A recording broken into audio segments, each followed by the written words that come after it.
Greetings comic lovers and welcome back to Casually Comics, the channel where we chat all things comics, from reviews of comics new and old, to history, to anecdotes, to really wherever our whims take us. Today, more origins, meeting people. I love it. We're going to take a look at one of the more convoluted first meetings out there because it takes place years after the character was introduced. I'm talking about Wonder Girl, aka Donna Troy, not Cassandra. That'll be another time. I'm Sasha and I love looking back and untangling these webs, and if you love that too, hit that subscribe button and leave me a comment. We talked about the complete mess that is Donna Troy's many origins before, so if you missed that, of course click the card or we'll have a link down below. For those who really don't have the time though, here's what you need to know. Donna Troy was created by accident. In fact, she didn't even have a name to start, just Wonder Girl. She was mistaken for a separate character from Wonder Woman when she was really a de-aged version of her. But since she was thought to be a sidekick, she was placed on the Teen Titans, a team that would debut and prove so popular they would get their own book. From her first appearance, where she was intended to be a separate character, she didn't get an origin until 4 years later. She appears in The Brave and the Bold number 60 in 1965, and the story we're about to look at is Teen Titans number 2 from the 1960s run, and it's from 1969. Marv Wolfman would quite lovingly craft an origin for her, and Gil Kane would craft her a new costume. This was to go with her new lease on life. So, 4 years late, let's meet Donna Troy. The cover is not the one most people think of, although this one is dynamic and grabs your attention. If those things get her, she'll be gone forever. Poor Donna. Little did she know that the threat of being erased from existence would become a constant in her life, just all throughout canon. She was erased for a point, actually. It would become something that would come to define her a little bit. Now, when people think of Donna's origin, they tend to think of the cover to issue 23, showing her iconic red costume, but no, she gets that in this one, issue 22. Now, Donna's origin is actually the backup story of this issue. First, we have a story called Halfway to Holocaust, which,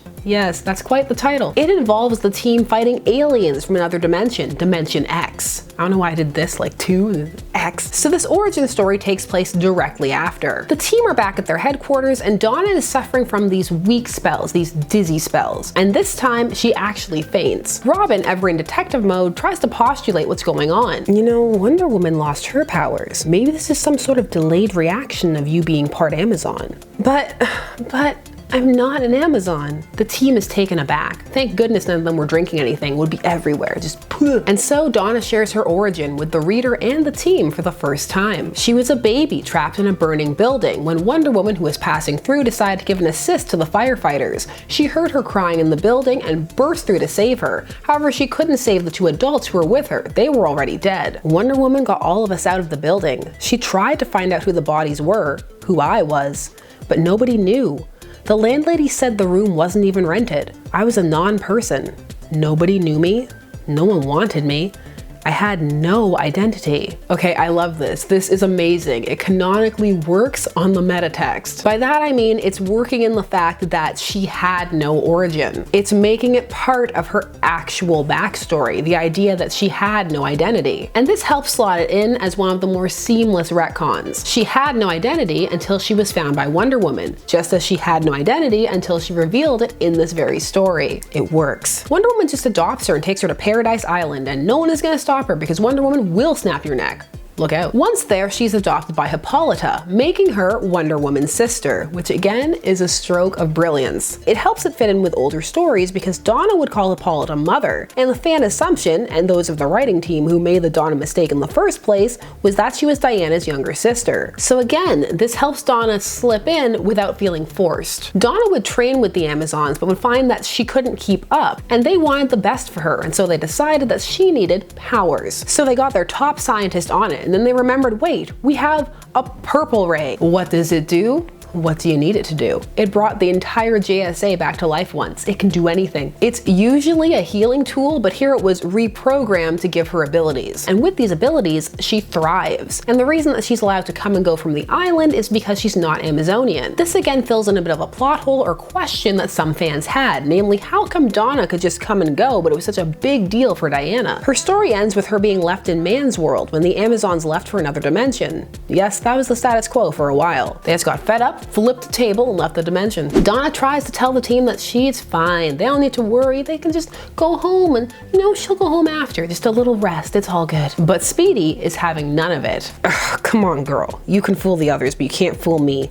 you don't have a home. I love how they bolded that. Say it louder for the people in the back, Speedy. You've been living here in Titan headquarters all the time. So the Amazons ditched her without seeing if she had a place to stay or making sure she was set up first? Ice cold. Well, it's fine. Donna's got better friends now, and they help her go and find an apartment. Not too much later, 4 teenagers find themselves in a swinging section of town. The Village. Ooh la la. Who's bankrolling this? Does Donna have a job at this point?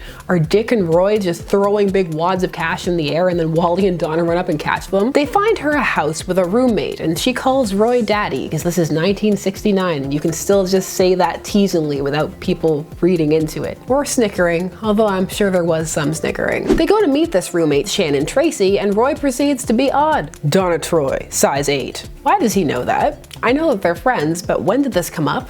I'm watching you, Roy. I think I'm gonna like it here. It should be a groove. Way to go, Donna. Putting the teen in Teen Titans. Radical. So just like that, the transaction is done. Donna lives here now and has a roommate. Too fast. Too much too fast, but I'm glad. I guess it's better than sleeping at headquarters. Is it though? I don't know. Dick then calls out that she should feel better because he wants to skeeze out her new roommate. Also, Roy was trying to pick up this roommate, which I only want to point out because of what Dick was thinking about it. Yeah, they don't call him Speedy for nothing. No, they don't. Tasteless joke is tasteless. You know where I'm going with it. No, not the gutter.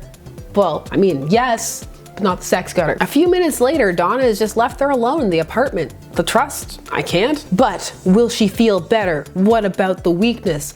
Well, thankfully, her mom, Hippolyta, calls her on her dimensional communication watch, and they talk, and it turns out that she was responsible for the weakness all along. What was happening? They were using the purple ray to heal some Amazons, and for some reason, that was draining Donna of her powers. But they just tell her not to worry about it, and that it won't happen again.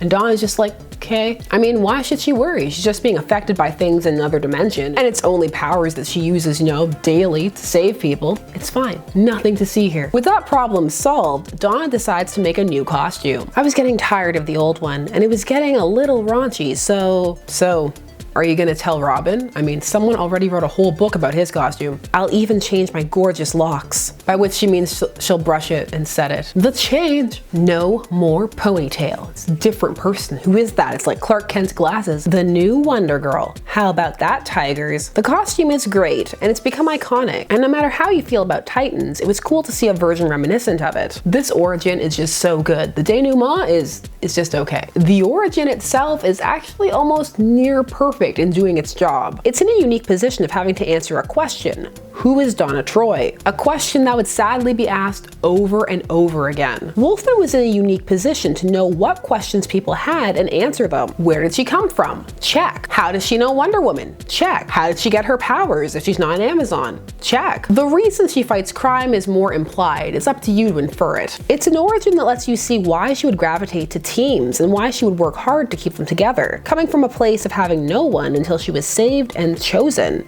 but then not fully belonging, even if being fully accepted. That part is really solid, but that's only the first 2 to 3 pages. The teen finding her an apartment is sweet, but the resolution of her weakness is just very abrupt, like, oh, it was this and it's fine, don't think about it. But it's also important to remember that the reason the origin is so brief is because by this point, Donna was an established character, even without an origin. The costume switch very much just happens, but I buy it. I mean, sometimes you just hate what you're wearing and hate everything that you own. Plus, thematically, it makes sense. This is finally officially Donna Troy, stepping out of her confusing backstory to actually have one. Solid. Sad that it became a mess later on. But tell me, what do you think? And also let me know who has your favorite origin down below. And while you're down there, please do all of the YouTube things. Like, share, comment, subscribe, and hit that bell notification so that you never miss a vid. I'm Sasha, and thanks so much for watching Casually Comics. I'll see you again soon. Bye-bye.